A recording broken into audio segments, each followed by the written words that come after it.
One का संस्कृत, जिसका हमारा लेसन है 7, जिसका नाम है वचनम। स्टार्ट करते हैं अपना लेसन। संस्कृत में वचन 3 प्रकार के होते हैं।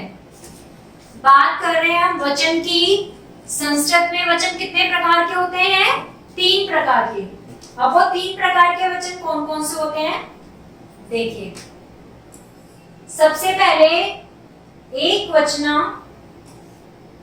द्विवचना, तीसरा है हमारा बहुवचना। तो 3 वचन हमें बताए गए। सबसे पहले बात करेंगे हम एक वचन, दूसरा द्विवचन, तीसरा बहुवचन। अब इनकी परिभाषा पे आ जाते हैं। एक वचना, जिन शब्दों के द्वारा वस्तु या व्यक्ति का बोध होता है उन्हें एक वचन कहते हैं, जैसे बांधना। देखिए प्यारे बच्चों, इसने क्या कहा है? इसने कहा है कि जिन शब्दों के द्वारा एक व्यक्ति या वस्तु, किसकी बात कर रहा है? केवल एक व्यक्ति और एक वस्तु की बात कर रहा है। जहां पर एक व्यक्ति और एक ही वस्तु की बात हो रही होगी वहां पर हमारा क्या होगा?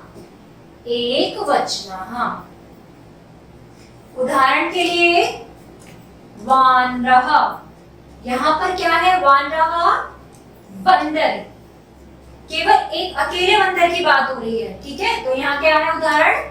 वानरः। दूसरा हम बात करेंगे द्विवचना, जिन शब्दों से 2 वस्तुओं का या व्यक्तियों का बोध होता है उन्हें द्विवचना कहते हैं।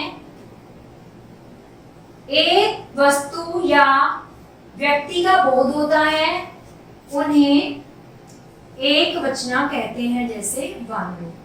अब इन्होंने क्या कहा देखिए, जिन शब्दों से 2 वस्तु, एक वचन में हम किसकी बात कर रहे थे?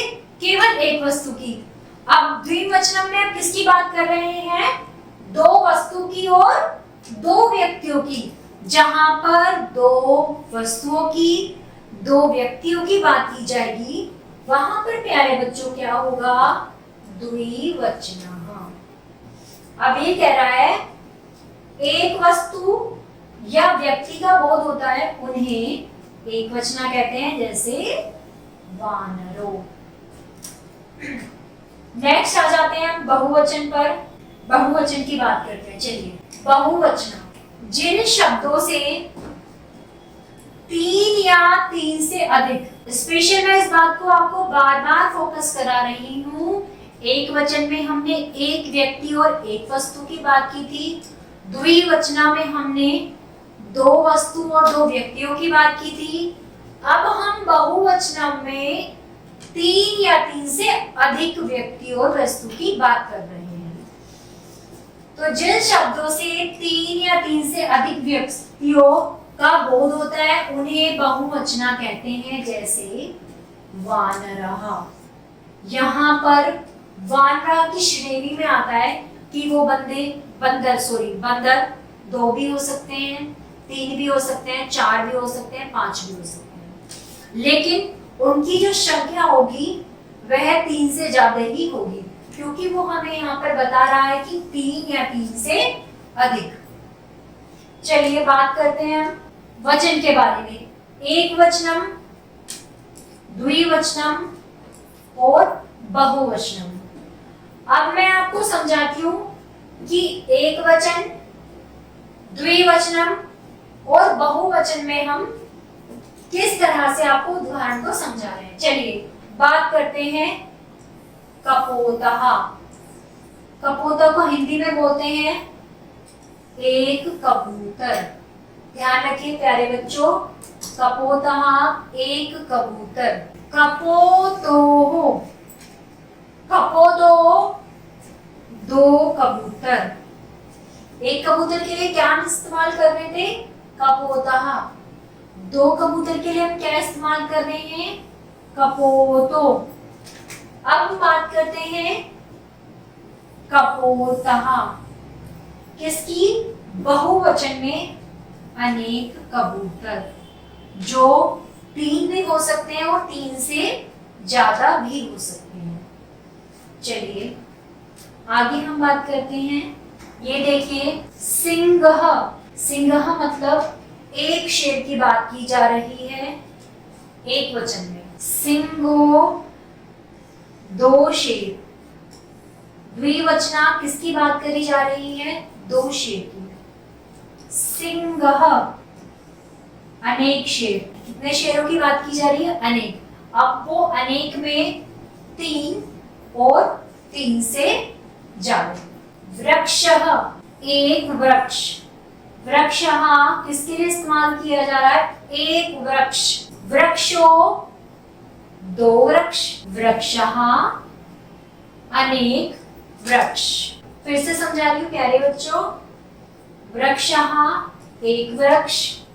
वृक्षो 2 वृक्ष। वृक्षः 3 वृक्ष। मूषकः एक चूहा। मूषको 2 चूहे।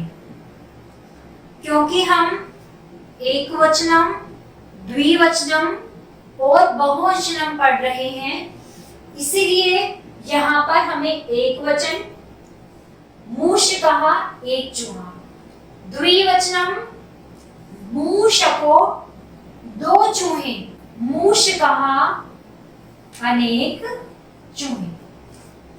तो आपने देखा वचन के बारे में हमने 3 प्रकार के वचन पढ़े हैं प्यारे बच्चों। पहला एक वचन, दूसरा द्विवचनम और तीसरा हमारा बहुवचनम। अब मैं आप इन तीनों को एक्सप्लेन कर चुकी हूँ। आशा करती हूँ प्यारे बच्चों आप सभी को वचन का ये पाठ समझ आया होगा। धन्यवाद।